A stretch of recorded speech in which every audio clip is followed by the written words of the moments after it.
Welcome to another episode of Chris McDaniel's America here on the Midnight Ride Network, your home of the anti-establishment movement of this country. With me, as always, Jack Fairchild. Jack, doing okay? I'm doing pretty good today, Chris. You know, there's not a lot of flamboyant or bombastic news to cover today, but there's a lot of cool things happening and terrible things happening all at once. And I thought we'd go into it beginning with the turning point aspect. First things first, the death of Charlie Kirk. Where does that leave the movement? What's next for the movement? Second, I want to ask a serious question about liberty. And this is going to sound a bit weird, I know, but bear with me. The question is liberty somehow racist? I mean, everything else is nowadays. I'm curious, is liberty somehow racist? I'll get to that. Also, here, just in my small corner of the universe, just yesterday, the school where my son still goes to school had a lockdown. Yep. Turns out there was a kid, came on campus, had a gun, had a beer. One thing led to the other, and there was this massive response by law enforcement, which is a good thing. But I want to talk about school shootings and basically the degradation of civil order in this society and where that's heading. And also the Democrats shutting down the government. Super. I didn't even notice it was shut down today. It's shut down? I had no idea. And if they want to go this route, more power to them. We'll talk about the Democrats and talk about just how wacky they've become. And also, I want to talk about Israel just a bit because there's an alarming number of people on the far right now that seemingly is, I don't know how this is happening, Jack, you tell me, has now become anti-Jewish or anti-Israeli. I want to talk about that and see why, maybe examine what the answer could be and why perhaps we should change directions there. And then lastly, just a couple of wacky stories from out west, particularly in Texas, strangely enough, where some kids a couple of years ago were attempting to hand out copies of the Constitution. And the school board called it propaganda and tried to stop them from handing out. We'll get to that in just a second. But first things first, the other night I was asked to speak at a vigil for Charlie Kirk. And the vigil was at USM, which is a place where, a university naturally, and a place where he always felt very comfortable attending and debating the folks in attendance. What was interesting is that in this post Charlie Kirk era, particularly as violent as the American left has become, what was really interesting and sad at the same time was the amount of police force that was required to be there at this event. Yeah, I've been in politics for a long time. I've had death threats. I've had private security. I've had to go through all of that from time to time with just crazy people saying crazy things. But it was one of the rarest events in the sense that there were more security there than could be imagined. Snipers on the roof. The entire section of the university basically cordoned off. More enforcement and executive enforcement officers there than I've ever seen. And I'm sitting there about to speak, and I'm looking around, looking at points potentially where I could be shot.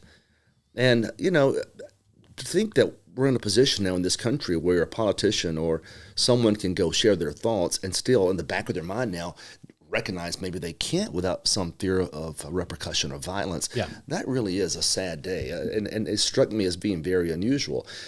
It happened. The event went off wonderfully. I enjoyed it. Nothing happened. And I'm thankful for two reasons. I think probably because maybe the left has now are beginning to police their own and tone this thing down. But it was such a heavy presence of officers that I think that probably would have been sufficient to make sure no one meant any ill harm. Man, how sad is it that it's come to that? It's really sad. And that's where we are. Mm-hmm. So part of the speech the other night, I wanted to talk about it, and I'm going to share part of it today, not to give you the whole speech, that's not the point, because I think we are, in some respects, at a turning point. We've been saying this for some time, you and I. Yes, we have. Years ago, we had a radio show called The Right Side, way back in the day. And there were people at that event the other night that were still talking about that show, and they were saying, hey, we heard you saying these things 20 years ago. Mm-hmm. And you hate to say we were right because, nobody wants to be that person. But at the same time, You can see the society almost unraveling just a bit. You can see the culture degrading. And we're asking the question then, what happens in the next generation? 20 years, 30 years. And lo and behold, here we are. 20 years later. Here we are, right? And so we really have to come to grips with what's occurring, but also come to grips with how we move forward. And that was part of my speech the other night. Because, we lost a guy in Charlie Kirk. He was a patriot, a voice for a generation. And the other night, that vigil, it was more than just sorrow, but it was a moment where sorrow and history merged together for a people. And it's happening now all over the country. There are these vigils that are occurring. But you have a vigil, and then it ends. And then you're left to ask why and where and how. Yeah. Right? Because when it ends, it's one thing to honor a man's life, but do you really honor his life if you go have the vigil, honor it, and then ignore the lessons that he taught us? That's the question, right? You have to pay attention to the lessons that he was trying to teach us. Or else it's really for nothing. So we ask ourselves in this moment of sadness, and I made this point to ask the other night, what will become of us now? What do we do with the examples he left behind? Now, here's what we're faced with. We're faced with a battle, a crisis in some respects culturally and politically, because the American left has become so radicalized and moved so far off the mainstream spectrum that the Democratic Party isn't even recognizable. Yeah. We shouldn't kid ourselves. This party is not even recognizable. And so in many respects, this is a turning point because we have this rising tide. Call it what you want to. I prefer radicalism, but I think the term socialism also works. It's more than liberalism. FDR was a liberal. Kennedy had liberal leanings. We've seen liberals for 100 years in this country. These aren't old school liberals. This is a new facet. Yeah. They're angry, and they're after us. And that's why we're in a battle. We didn't ask for this battle. No. We're purely in a defensive posture for the most part until recently. We took, and now finally we're fighting back. And it makes us, I guess, to them appear like a problem. I guess they want us to lay down and bow, to quit fighting. They do. But the whole point is we can't. Look at what we've seen in just the past few years. Our history being erased. Yep. Oh, yes, it is. You know darn well it is. You may think these cultural changes you're causing, whether it's the rice box or the name of the Cleveland Guardians baseball team, and all these things, that's just the tip of the iceberg. What about the monuments that are being removed? What about the textbooks that are being rewritten? What about the artifacts and the art of a great generation removed from museums, removed from schoolrooms, right? What about the way that they're teaching you about the founding fathers and that not saying that they were great men anymore? That's right. So history being erased, completely erased. And it seems they say that our country has no good history to offer, right? Only racism and only guilt and only imperialism and only colonialism. Well, they should blame the British for that. We didn't cause all that. But the thing is that it's being erased. Number two, our faith is being mocked. Now, look, I've told you this before, lefties. You may not think that Christianity matters. You may think it's a myth. You may think it's a fiction. And you have every right to believe those things. You want to be skeptical? That's not a problem in the world with that, because I don't know any Christian alive that wants to tell you and force you how to live your life. Do you? No. Most are simply trying to convince you to come over to the right side, not to force you to do so. And that's the distinction. But the faith is being mocked. We got prayer disappearing. We got the Bible being ridiculed. We got the classic family structure basically being called a relic of history, speaking of erasing history. And you can almost sense that culturally, everything is destabilized from the family unit. Number three, our nation's being redefined.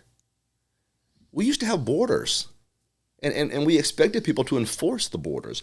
And now the borders are treated as optional. It may be a border, it may not be a border, right? And they're almost optional. And you have this idea that citizenship has been cheapened.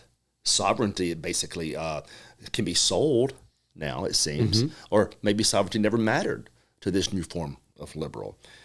I'm not sure we should be letting people into this country that share none of our common values and probably never will. Yep. No, I said that wrong. I'm darn sure we shouldn't be. I'm 100% right? with you. But it's changing. Also, speech. One of the cornerstone things of this entire country, cornerstone constitutionally, is free speech. It's being silenced. How do they silence it? They say that's hate speech. Yep. That's hate speech. University campuses, speech codes, right? Social media. We're going to put fact checkers up here, and we're going to censor conservative thought. That's speech being controlled, and that's very, very dangerous. Here's the thing. What they call hate is simply dissent. They're not emotionally mature enough to recognize it simply because someone disagrees with them. That doesn't mean you're hating on them. It means you have a different opinion than they do. But even that's being attacked. And then lastly, just common components of virtue. Look, I'm not talking about perfection. Every one of us is a sinner. Every one of us has got serious, significant issues because of that. But virtue, think about virtue. What we used to uphold is now basically being ignored. Self-interest is the number one virtue of people now. Self-interest. Have you all those selfies people are taking? Mm-hmm. Have you noticed it? It's one of the things that I've found absurd for years because, I mean, you just stop and, time to take a picture of myself. And nothing wrong with that every so often. I mean, I guess you want to put your best face forward for the whole world to see. But when you become so self-interested that it dominates your news feed or it dominates your time, self-interest. And it's not just that either. These are components of guilt. Not guilt, greed. Components of greed that occur. When you're so self-interested, you don't see the bigger picture. You don't care about your fellow man. But it seems that's kind of where we are, and these old virtues are being neglected. So I think people like Charlie Kirk, and him especially, he saw this storm, right? He saw this battle that we were engaging in. And he said, you know what? I'm going to do something about it. So here's what he did. First of all, he acted with courage. It takes a lot to stand in front of a crowd that doesn't like you and to still speak your mind. And you've had to do it. I've had to do it on the campaign trail. There were moments that I felt like I was the only conservative in the room, and yet I still stood there and said what I needed to say. Now, they didn't like that, but I'd like to think that's something that I was meant to do in that moment. And in some respects, knowing it's going to hurt, knowing you're going to be ridiculed, knowing you're going to be laughed at, knowing you're going to get nasty emails, and knowing darn well they're going to cuss you out when you leave. Do you silence yourself or do you go forward? Charlie Kirk, he went forward. Yes, he did. All right. Number two, judgment. He had judgment. I say, what do I mean by judgment? Well, you have to see through the slogans. Yeah. And you have to see through the short-term benefit, recognizing that the fight we have now will be necessary for the future. Because I guarantee you, when you're in the middle of a fight and you're bashing it out right there, you may not fully understand the ramifications. You think it's short term. Yeah. I think people with judgment understand that he's fighting for a future for his children and my children. Number three, integrity. You say, what does that mean? Again, not perfection because nobody's perfect. I tell you what it does mean. If you're a conservative and you feel strongly about the survival of this country, this is not the time to compromise. This is not the time to sell your soul.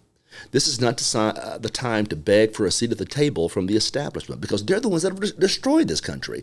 He never did those things. He fought the system and spoke truth to power. So integrity means not selling out. And it's one of the worst things I've seen in politics. Young politicians, it's always the same. Yeah. It's always the same. They grow up. They got the perfect haircut. They wear the perfect sweater. They say the perfect things. All talking points. Yeah. You've seen these kids. I have. All talking points. Pop, I'm gonna be a conservative. I'm going to be pro-life. And I'm going to fight for you. And then they're elected. And they're none of those things. They're none of those things. They get called in by leadership, and they get patted on the back, and their big head swells more than ever before, and their ego destroys their principle, and what's left is but a shell of a person that once existed. And I can tell you from experience, in 16 years of serving in office, that's 95% of those sorry son of a guns. I agree. They don't care about, they don't even know how to spell the word principle. They're more concerned about holding that office, getting those free dinners, trying to make a buck on the lobbyist, right? And kissing the ring.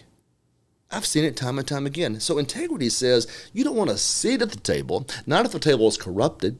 You don't want to sit at the corrupted table. You want to kick it over. Yeah. That's integrity. And lastly, Charlie, he fought with dedication. I mean, my goodness, man. Fight, fight, fight, fight. Travel, travel, travel, travel. And he kept it up and kept on until the very last day. You see, that's the hardest part for us, right? Because I want things to change overnight. But dedication means that they may not change overnight. But we still have to fight right now. We got to be heard right now, because if these ideas don't survive, there it is. If these ideas don't survive, we don't survive. So it's not about Charlie Kirk. He was the embodiment of ideas. Now, hold a vigil. Call him a good man. He was. He deserves that.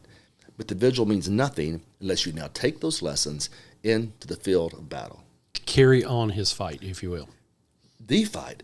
Yeah. I'm not even sure it's his fight, because he was fighting for something bigger than him. Yep.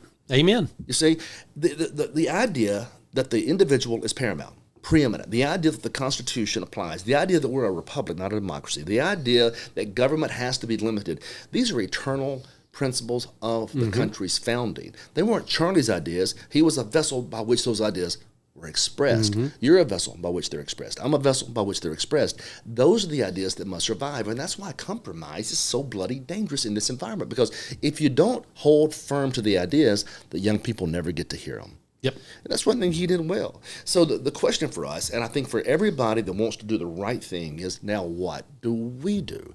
Are we going to be people of courage, of judgment, of integrity, of dedication? And if we are, enough talk, action.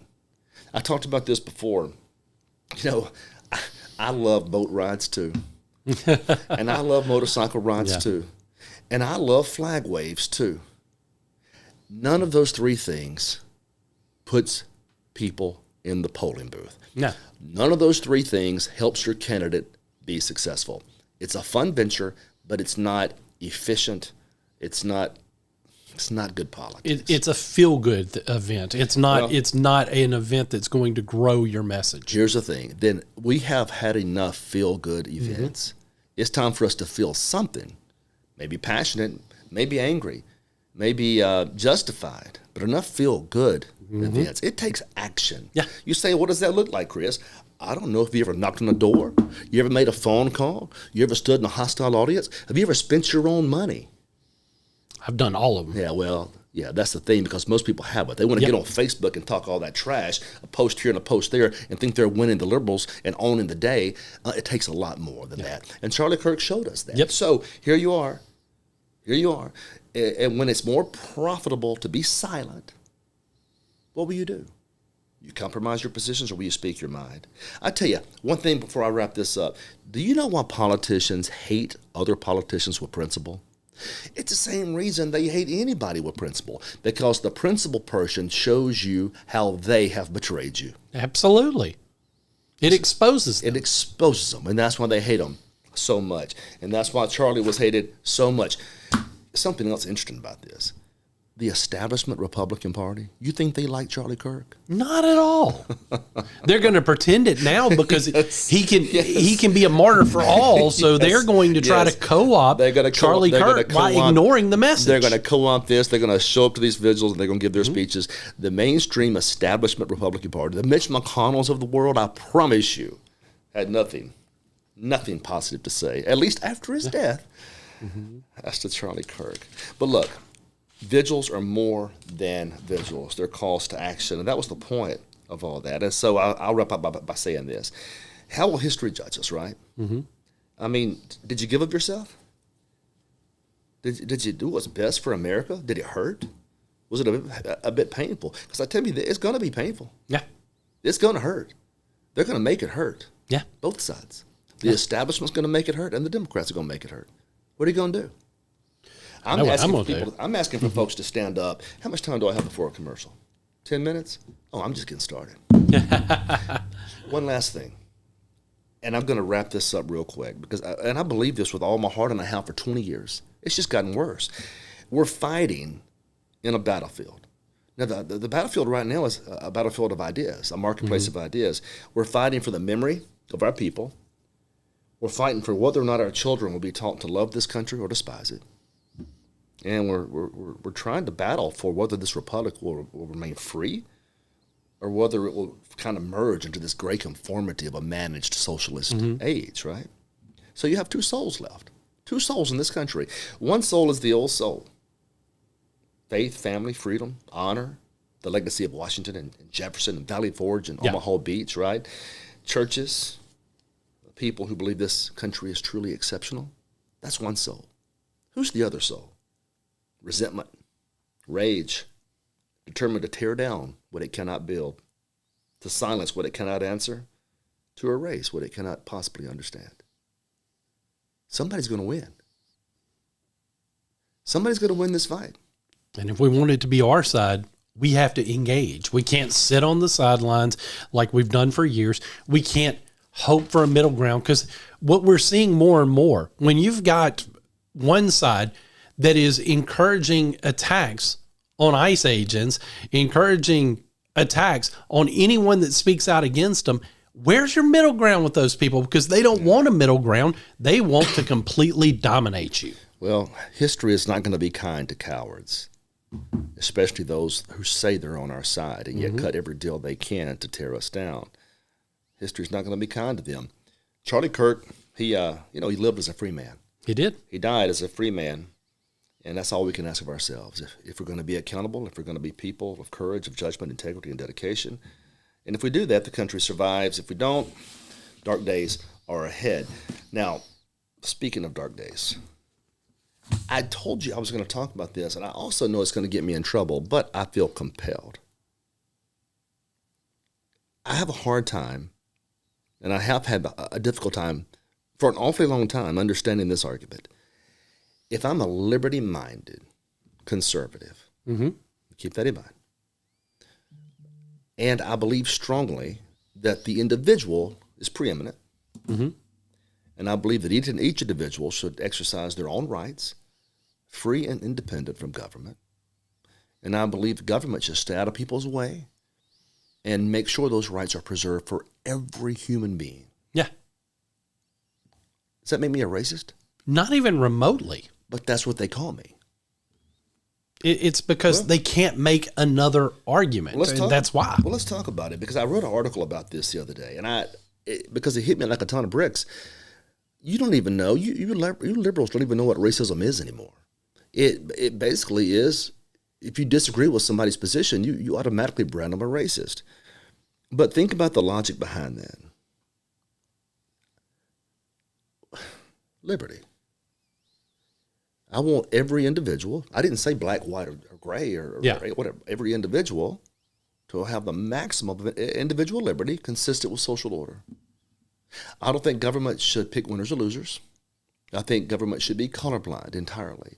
It should never allocate resources based on race. And now that makes me a racist. Back in the 50s, I guess that would have made me a civil rights leader. But now it makes me a racist. Yeah. And that's what's perplexing, because when we talk about liberty in today's public square, you've heard these phrases. People say, well, that's radical, or that's backwards, or that's reactionary. But that's not what any of this really means. We all know that freedom of individual thought and the uplifting of the individual, that's the foundation of this country's birth. Yes. We weren't built on kings, parliaments, or governments. Now, almost every other country was built on kings, parliaments, or governments. Not us, on the individual. And so our position is the government's not here to rule us. It's just here to protect us. More specifically, the rights that we have from the time of our birth. God-given rights given to us out of birth. Government cannot get in the way of those, interfere with those. Instead, it's just here to make sure they're preserved. Thomas Jefferson, way back in the day, what do you say? The natural ground of government is to grow. And ultimately, that growth will take over components of liberty. And we've seen that occur consistently for more than 200 years. But here's the thing. They want government to take action. What's the action? Let's look at it. Quotas. Reparations. Yeah. Endless tribal politics. Yep. And if I disagree with any of that, I'm a racist. It's insane. Yeah. I remember a few years ago, I was joking about reparations on the Right Side radio show. And I said, if they ever pass reparations, I ain't paying taxes. Remember that? I do, and I still think we should hold through. It was a national uproar. Did you remember the stories that popped out about me on that? I do, but again, it blows my mind that was even a story, because again, it's something that reparations shouldn't even be discussed. Hold on, listen to that for a second. But going back to the original point, There's a reason it shouldn't be discussed. There's a reason quotas shouldn't be discussed. There's a reason affirmative action shouldn't be discussed or allowed. That is the government, by definition, choosing a side based on an immutable trait, which is race. And I'm saying that's not fair. Don't use race. Government shouldn't pick sides because of race. And they say, well, that's racist. That's a bit strange to me. Yeah. That's a bit strange to me. But it's the only game they know. Equal treatment under the law does not guarantee equal results, Jack. It never has. Shouldn't. But what do they want? Ultimately, equal results. That's the other problem with socialism. I want you to consider that. It realizes that people have different talents, different work ethics, different opportunities. I'm going to tell you, and that makes liberals so mad, and here's the reality of our time. If you were English and you came over early and you were part of an enlightened, astute people, chances are you also brought wealth with you. Chances are you were given land, right? Chances are you built massive, beautiful homes. And you did this 300 years ago or more. Yeah. Of course they have a slight advantage to us Irish and to the Scots that were displaced. Of course they have a slight advantage. That doesn't mean you can restructure society to rip away their advantage, because if you do so, you're using force and coercion and you're stealing from them. And by the way, the heirs of that wealth, it's not their fault they're heirs of that wealth. They were just born. Yeah. Who is government to walk in now and to punish them for that, I guess, head start?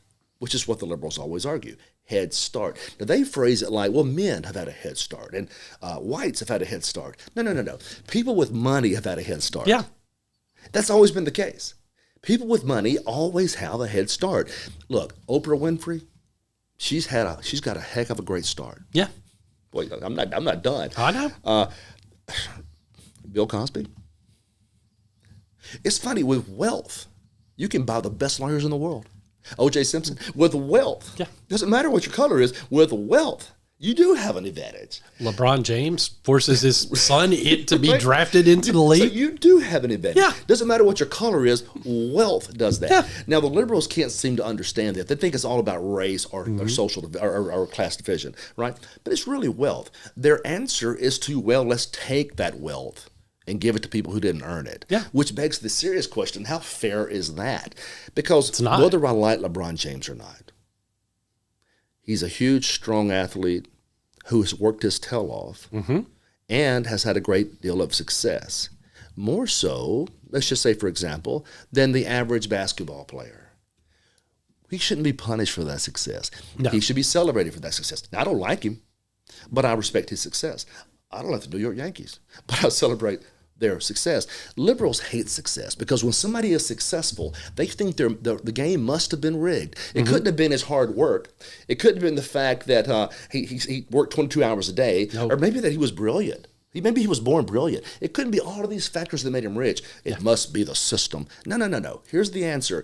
If you're sitting on the porch doing nothing, if you have no work ethic, if you have no drive, if you don't have no family structure to help you, if you have no dad in the household, chances are you're not going to be rich. That's but fair. if you play by the rules just a little bit and you have a stable family and a stable father and a stable mom and you do things by the book and you work hard, the American dream is available. Now, it may not be your dream. You may not be a billionaire. You may not have a yacht, but you can have a really nice life here. You sure can. And that's why the whole world is dying to get here. It's weird to me also when as much as they hate this country, they likewise recognize that all these people are getting on small rafts and trying to float across Cuba to Florida. They're not doing that because Cuba's a paradise. They're doing it because America is still the land of opportunity. And if you go to Ireland today or Scotland today and you ask people, they may frown at our politics from time to time, but they'll also tell you there's no better place in this world than America. Amen. But you can't convince the left of that because any discrepancy, any imbalance must be the system. And here's why they do that. They know intuitively it's not the system, but they need you fighting each other. They need blacks fighting whites. They need women fighting men. They need straights fighting homosexuals fighting heterosexuals. Yeah. They need everybody fighting so they can use it to get politics and get their people in office. That's all this is. Yep. And then once they get there, they offer you no real solutions because None. guess what? If they gave you the solutions you sought, you wouldn't vote for them because there wouldn't be any problems to fight over anymore. They're never going to give you anything except division. Chuck Schumer, how many years has he been in D.C.? Too many. Chuck Schumer. Well, you think he'd have fixed something by now. He doesn't know how. Doesn't know how. I'm sure we're going to get into that when we get back from the commercial break. Yeah, how close are we here? You're right on it. Good deal. Well, listen, when we come back, I'm going to transition off of that. I want to talk about these school shootings, mass shootings, and then this shutdown that's occurring. I mean, my goodness, the Democrats are committing political suicide. Mm-hmm. I don't know whether to applaud it or just to let's sit back and watch it. We'll be right back.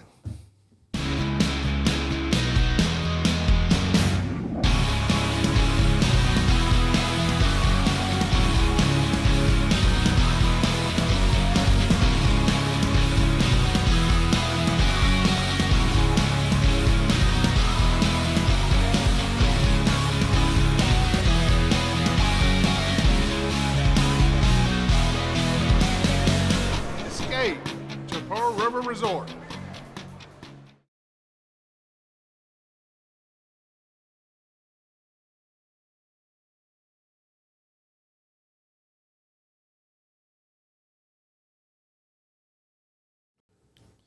Welcome back to Chris McDaniel's America, here on the Midnight Ride. First 30 minutes, I guess, was interesting. I got a little fired up. I'm over it now. The commercial, not really, but commercial calmed me down. You're more composed. No, I don't. Never more composed. That's a fiction as well. Yesterday, right here in tiny little Mississippi, in Ellisville, Mississippi, yesterday, South Jones High School has a lockdown. Mm-hmm. And again, going back to like what is happening in this world is that there was a time not long ago that kids would bring hunting rifles to the parking lot. Had gun racks in the back of their trucks. Of high schools. It's just the way it was. There was a time not too long ago, I had a shop class. By the way, we don't teach shop anymore. Apparently, that was too manly for the curriculum. Yeah. Toxic masculinity. Shop class was incredible. We had the best shop teacher ever. His name was Lloyd Lewis, and I can't tell you the type of machinery we had in shop class. I mean, metal lathes, wood lathes, bandsaws, not just bandsaw, every saw the good Lord had ever created, even a, what do you call that, a foundry. Get this, these were high school people and junior high people. We were melting metal. Get this. And we would create a foundry, and we would make the design of what we were attempting to pour, put it into this nice light block, and pour the metal, and it would formulate into all sorts of neat things. Well, one day, as part of this incredible process of being a hyper-masculine, 10th grader, I decided I was going to create a knife. I'm going somewhere with this, okay? And what I did, we had this all sawmill, and Mr. Lewis had bought it in, this massive blade from a sawmill. These sawmill blades are huge, guys, if you've never seen one of those. And sure enough, I got the cutting torch. Well, first of all, I drew out the knife with a piece of chalk where I could barely see the sign I wanted. And I got the cutting torch, and I cut it. Took me some time. Yeah. Then I began the process of creating the knife, which is you got to find ways to sand that metal down. And first of all, it's kind of a harsh process. And later, you want to make it real smooth. So you got two different types of sanding that occurs there. And finally, I created a handle for it. This wooden handle. So get all this. Now I'm in 10th grade or whatever. I've got this knife this big. It's sharper than sharp can be. Got it down to a perfectly. It took me weeks. Yeah. And I built a wooden handle for it. I still have it. It's a thing of beauty. What did I do with that knife? Well, I took it inside the school to show everybody. Of course you did. And nobody said a word. I think we made an axe in my shop class. Nobody said a word. Nobody said a word. That's what I'm getting at. Now, everybody is listening saying, well, they should have said something. We didn't have the violence then that we have now. No, we didn't. That's the point I'm getting to. There's something weird happening, something cultural happening that's created an environment where even a child that comes to school with a small pocket knife now can be expelled. It's not the pocket knife. The pocket knife's a pocket knife.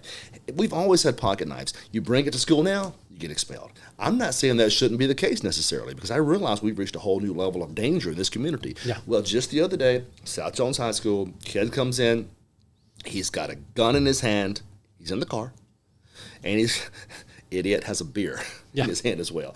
Let's say, wake up in the morning and say, how can I mess my life up? Yeah. Well, I'm going to take a gun and a beer to school. Anyway, he takes off, and then, making matters worse, he takes a picture of it, and he posted it on social media. And the picture ID's right where he is. South Jones High School. Yeah. I don't know what this kid was thinking, but what did he think was going to happen? Of course, massive police presence. Yep. SWAT teams. I'm surprised helicopters didn't come by. And nothing wrong with that. But again, though, I'm not saying anything's wrong with this. I'm saying, how did we get to this point? Yeah. A few years ago, nobody says a word. Now, it's a massive response. Here's how we got to this point. Our culture is sick.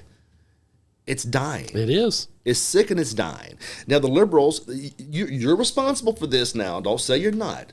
You didn't like that old-time religion. You didn't like that. You didn't like patriotism. You didn't like the idea that schools could be locally governed without the federal government being there. No. You pushed all these changes, and now you're scratching your head thinking, why is everybody so violent? And their position is, well, there are too many guns. Yeah, there are too many pocket knives, too. No, you're wrong. You changed the culture, and now you're reaping what you've done, which is a violent, ugly culture. Now, here's the thing. Government can't fix this. But let's first identify what could be the issues, okay? You tell me if I'm wrong about this. First of all, our society, it glorifies violence. It just does. It does. Every movie, every video game, all the music. Well, not all of it. Here I am about to get in trouble again. Do you realize in the history of the world, nobody has ever been involved in a drive-by shooting listening to Mozart? That's fair. You know that? I did know that, actually. Nobody has ever busted into a club, gone sideways, popping out nines, listening to Bach. No, it's not happening. I'm suggesting that music plays a role. And I said this years ago, and again, it made the national news. I realize... You're good at that, by the way. Well, here's the thing. I realize that bad music is on both sides of the equation. Yeah. White people have death metal or metal death or whatever they call it.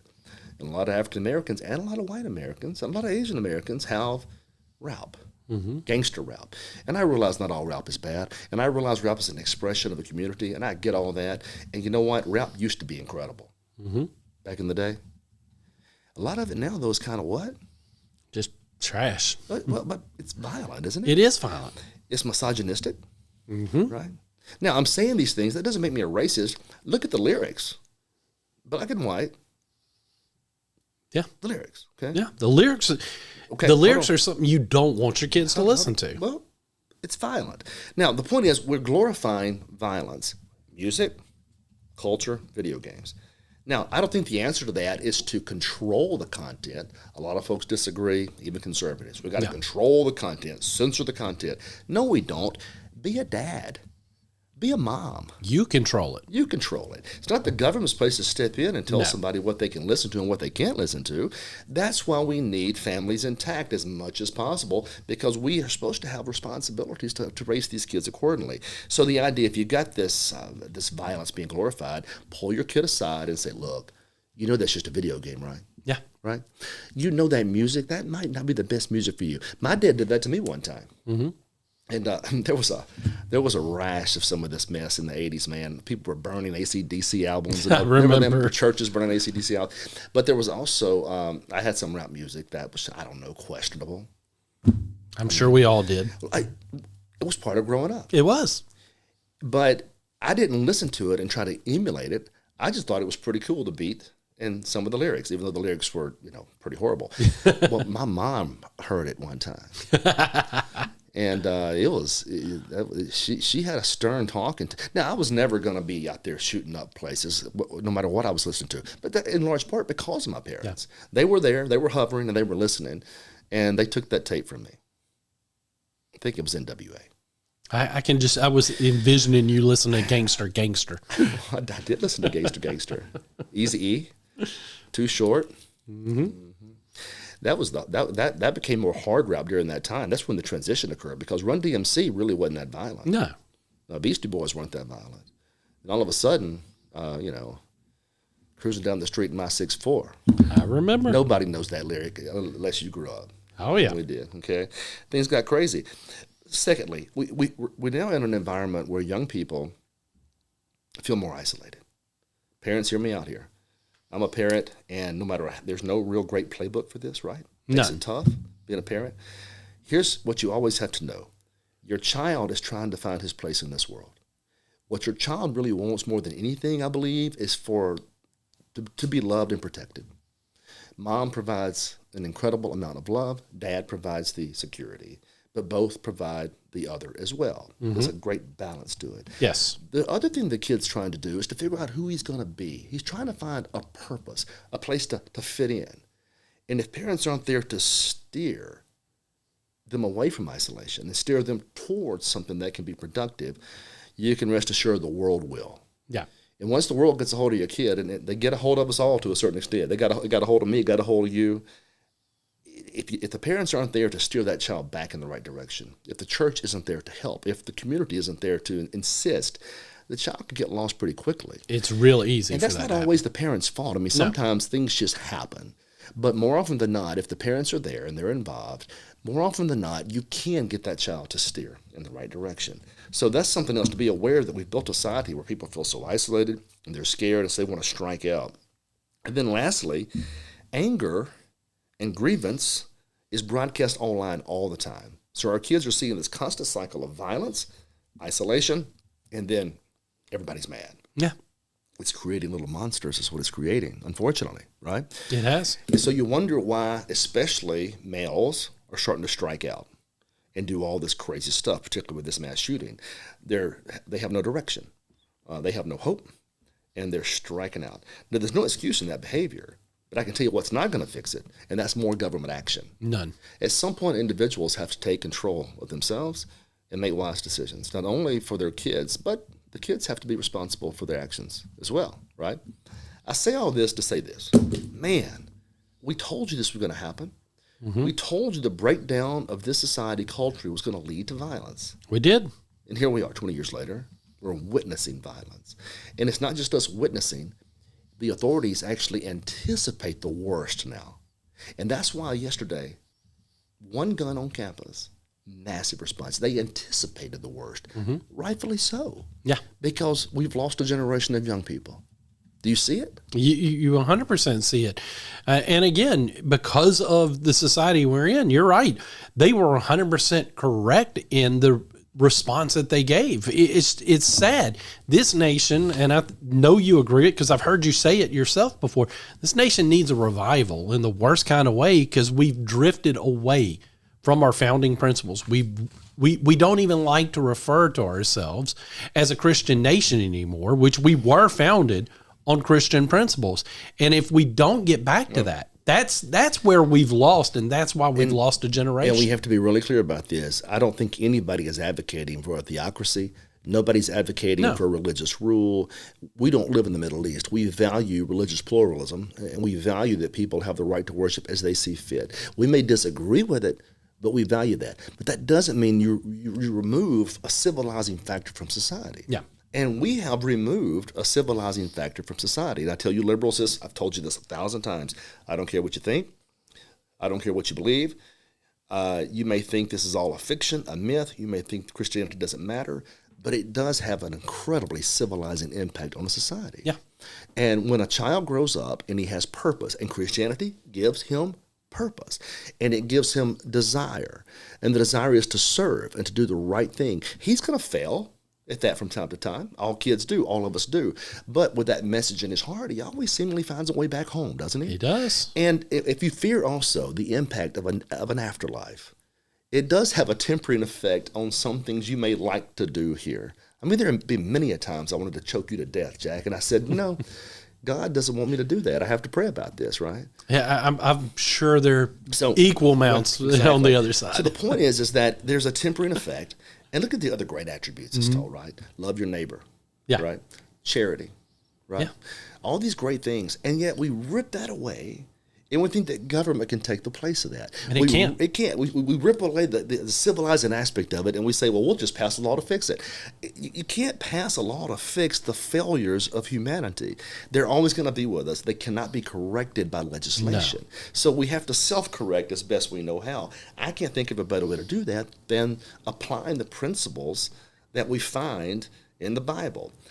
Not to force people to do it, not to make them shameful for not doing it, but just recognizing it has a great civilizing impact on society. I don't know why that needs to be said, but my goodness, look at the way folks are behaving right now. Absolutely. You know, and you started this entire show off talking about Charlie Kirk and, you know, what he was trying to, that was one of the other things. He was a strong Christian, and he believed that the power of Christ and the church could bring folks back together. Here's an interesting component about that. Speaking of the civilizing nature of that movement, he says some things that were incredibly offensive to the American left. That again, we all have, because if you disagree with them at all, they're offended and mad. But get this, his religion told him that he could still disagree agreeably. Mm-hmm. His religion said to him that even though they hate me, I can still love them. Yes. And even though they hate me, I can still go debate them. That's another civilizing aspect of what he believed. He has an opinion, but he also would stand there and talk to you about it without hating your guts. Absolutely. Right? That was another civilizing aspect of religion. So again, what happens when you remove that from society? Little barbarians are created. Yep. And that's where we are right now. Nobody ever expects perfection. That's a fiction. Yeah. But, you know, just a little bit of courtesy and common humanity goes a long way. How much time do I have left? You've got about 10 minutes, I think. Okay, well, that said, speaking of common humanity, we talked about this last week. Who celebrates the death of somebody? Sickos. Sickos. How do you become a sicko? The culture eliminates the civilizing factors, and then we're told that the other side is evil. We're told the other side is less than human. We're told the other side is stupid. We're told the other side shouldn't be saying those things. And we empower young men looking for purpose to go seek out targets on the other side. See the problem? I do. And it's on both sides are doing this right now. We got to get back to the idea that we can disagree and still shake hands afterwards. Amen.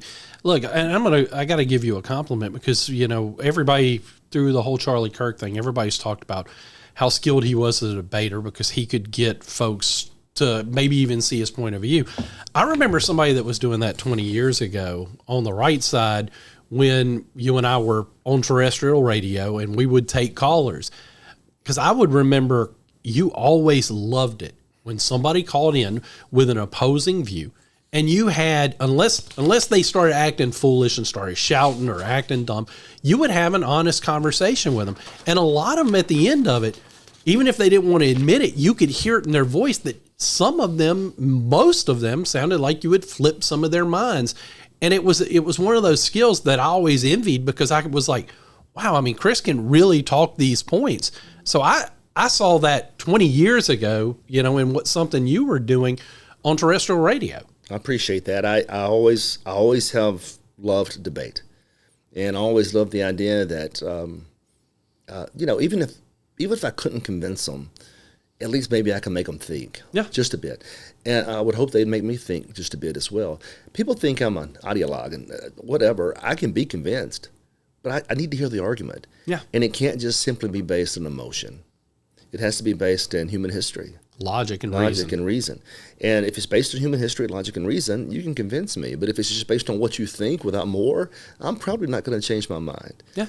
And that's what I try to do, is to get people to think about the issues. Speaking of people who don't think, the modern Democrats have absolutely darn near destroyed their own party. They are definitely on that track. And what's so unbelievably, amazingly sad is that they still have, 47% of the population that's walking this path with them. Yeah. And I keep reading or hearing about the fact that some of these folks are defecting. I don't think they really are. I think demographically, unless we reach the young people, that we're going to have some problems in the next few elections because Democrats, as crazy as they've become, they don't seem to be scaring off some of the mainstreams. In fact, in New York, we kept thinking this avowed socialist was going to weaken at some point. You know, he's just getting stronger and stronger. Yep. He's an example of what money and just a nice smile can do. Yeah. I bet New Yorkers don't agree with 90% of the things he said unless they're completely uneducated. But he does have a nice smile. He looks like a nice guy. But that works in politics. Yeah. It really does. They carefully manage that to portray him as just another New Yorker. He's a socialist.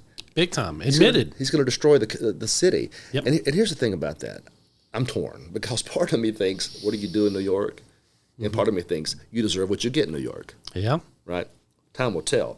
But the reason I said that is that this government shutdown is on everybody's mind right now. Now, here's the long and short of it. So they basically, the Republicans, to show you how weak we are, we just took Biden's budget and put it in a continuing resolution and tried to pass it. Consider that. I mean, just think through that. The Republican Congress, how weak are they? You're supposed to say, how weak are they, Jack? How weak are they, Chris? They took Biden's budget and tried to pass it this year. Okay, with a continuing resolution. Yeah. So what they're doing is they're saying, listen, we're going to take that spending, and we're going to just pass it this time. Yeah. And they claim they're conservative because they didn't add more to it. Yeah. It ran a $2 trillion deficit in a single year. It's a $7 trillion budget. To put things in perspective, George Bush, when he was in office, passed the first $3 trillion budget. It's a $7 trillion budget. And we all for it. We rubber stamped it. This is Biden's budget, so let's run with it. Now, how lost are the Democrats? They wanted even more. Yeah, they rejected their own budget. They rejected the budget they had passed previously. Yes. Because they want more money to spend. Notwithstanding the fact that we're $38 trillion in the hole and adding now more than $2 trillion per year. Let's put that in perspective. Listen, Bush gave us the first $3 trillion budget. We're going to be adding more than $3 trillion every year to a continuing $38 or $40 trillion budget. It's over mathematically. It 100% is. It's over. Now, here's the thing. This might be a golden opportunity. I don't know what's going to happen. Oh, yes, I do. They've done this 3 other times. Do you do realize the government was never shut down during Biden's presidency? I don't guess I did, but now that I think about it, you're right. But the Democrats have shut it down 3 times while Trump was president. They have. Twice the first time he was in office and this time now. So it's been shut down 3 times. They seem to think that each time the shutdown occurs that it hurts Republicans. I don't think it does. I think that's that Mitch McConnell way of thinking. Mitch McConnell was always so frightened to do anything, even remotely conservative. Oh, of course. That he'd come up with these excuses. It's going to hurt our chances in the midterms. It never really did. We gained 2 Senate seats after that last shutdown that we pushed. And as I recall, did a pretty darn fine job fighting for those principles. But McConnell puts this fiction out that somehow it's going to devastate our party. It didn't. In this particular instance, if we'll hold strong, it may actually end up hurting the Democrats. Get this. I know this is shocking, but essential services continue. Yeah. Okay. Social Security checks aren't going to stop. Nope. Okay. But now, some diversity officer at the National Museum of Art History might get fired. I'm okay with that. I'm cool with it. Yeah. Good. I mean, I'm good with that. Look, government shutdown doesn't mean what the big bad media wants you to believe it does.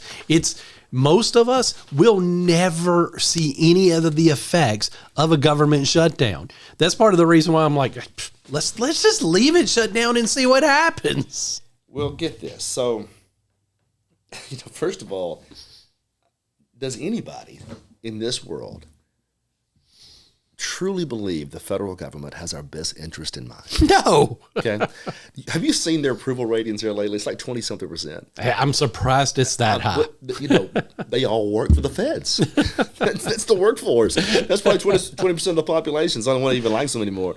So roughly 23% claim the feds are doing a good job. There's about 68% that claim they don't do anything right. Mm-hmm. I'm among that group. I'm right there with you. And if there was a way we could shut the whole thing down, I'm all for it. Mm-hmm. and let those powers get back to the states, I think it's the best move for everybody. You want to end all that foreign aid? Shut down the feds. Yep. You want to end all that corruption in D.C. and those lobbies? Shut down the feds, right? Yeah. So here we are, back in 1995. Now I realize you all think 1995 was a long time ago. You probably think it's a long time ago. Our producer, she's younger than we are. She probably thinks 95 was basically a Stone Age. No comment. It was only 30 years ago, right? Yeah. Get this: the whole debt. Yeah. was just $5 trillion. It's crazy to think how far we are now. It's 38 now. We're adding 2 a year at a minimum. Yeah. So yeah, it should be shut down. What we're actually proposing is this: we're proposing that a shutdown is simply a way to prioritize spending. Amen. Right, and the Democrats, again, to show you how broken our whole system is, the Republicans are basically passing Biden's budget, and that's broken. How much broken is it? How much more broken is it? The Democrats want more. Yeah. You know what's sad, Chris? On this week's episode of The Right Side that I recorded, I had a young college student on as a guest. And one of the questions I asked him, because it's a hot topic, is about the shutdown. And I said, ultimately, what do you believe? Do you believe that the Republicans will win this fight and hold the line, or do you think they're eventually going to cave to the Democrats? And he, like myself, believe they'll eventually cave and give the Democrats some concessions, because that's what always happens. I don't know that they will this time. There'll be some concession. The Democrats are seeking pretty significant concessions on health care. Yeah. And let me tell you what they've done. They've pulled that issue. And they are right to know that Americans are very concerned about health care, so they're going to try to just hammer that. Bam, bam, bam. Yeah. But ultimately, if the Republicans hold the line, they won't be able to get it. And the Democrats know they can't keep this thing shut down forever. The polling's going to shift on them. So I'm sure we'll give something to them. Yeah. We always do. And it's going to be more significant than it should be. We always do. Yeah. When was the last time, serious question, and I'll listen to the listeners this as well, when was the last time the Democrats compromised? I can't remember it. I mean, think about this, just on the issue of the growth of government. Never. I can't think of a single time. We spend our whole lives, it seems, the Republican Party reaching across the aisle. I'm curious to know when they're going to finally reach across the aisle. I agree. I haven't seen evidence of that, have you? I have not. Anyway, getting close to the end here, and I had so many more stories. One more thing about this Mamdani, this socialist. Look at that smile. What a nice guy. What a great guy there. Che Guevara of our time. He looks the part. Such a nice guy. And look, I bet he's going to be really nice with other people's money. Politicians are always exceptionally kind when they are able to steal somebody else's money and spend it.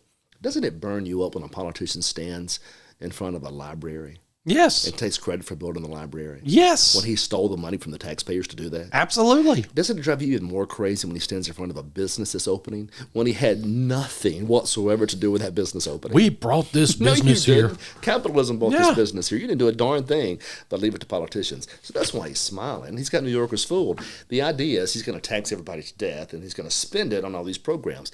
His biggest new proposal, bear in mind, he's a representative in the state assembly right now. Did you know that? I did. Okay. His big program is this. New York literally spends $50 million per year. $50 million to defend people about to be deported. Now let that sink in. People that are here illegally. New York has a public defense fund in Manhattan, in New York, to help. He wants to spend $100 million on it. So let me break this down to you in layman's terms. He's going to steal from the productive members of New York society. Even the blue-collar folks that are working their tails off out there, those bakeries, those restaurants, those guys, those iron fitters, those pipe fitters, he's going to steal from them. He's going to give it to people that have no business being here so they can defend their own deportations, which in turn causes more expense on the sides of the taxpayer because the longer they're here, the more they assume public benefits they never were intended to receive.